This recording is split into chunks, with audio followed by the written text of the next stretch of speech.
ជាងនៅកកោមដែរនៅខាង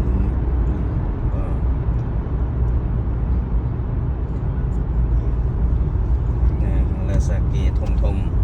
ពុះពុះយ៉ាងដែរចឹងទៅឡានដូចកដោយ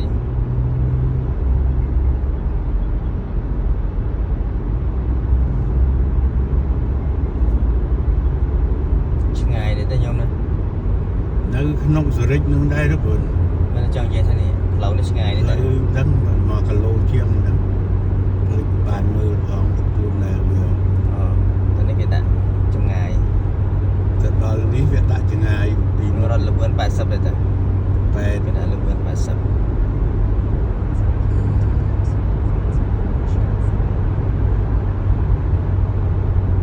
គុណទៅថងហ៎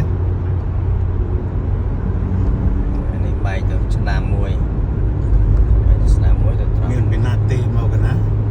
គេទេមកស្មានអូចឹងហ្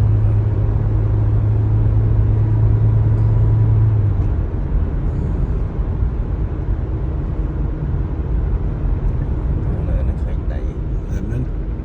ភូមិវានឹងចេញទៅខ្ញុំចុលខនមកទៅខាងណាគុណ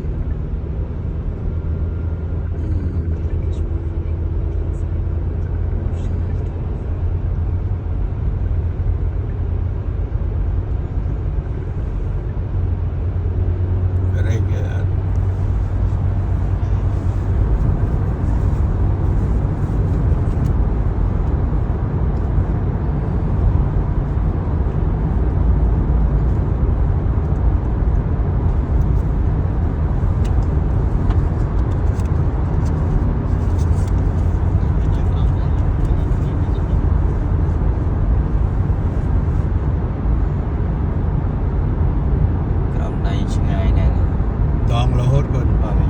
ស្ដាប់មើលឈ្មោះវាសាក់កាឡា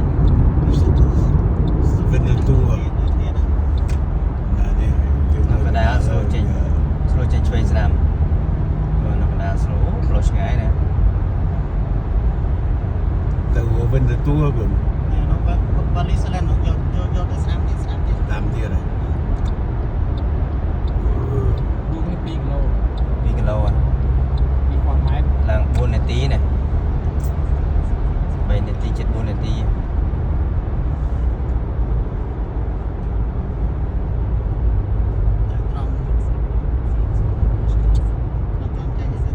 ទៅត្រង់សិនលុយសៀននោះគាត់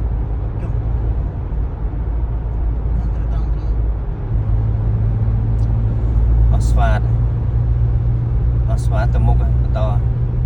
យកណាបុលា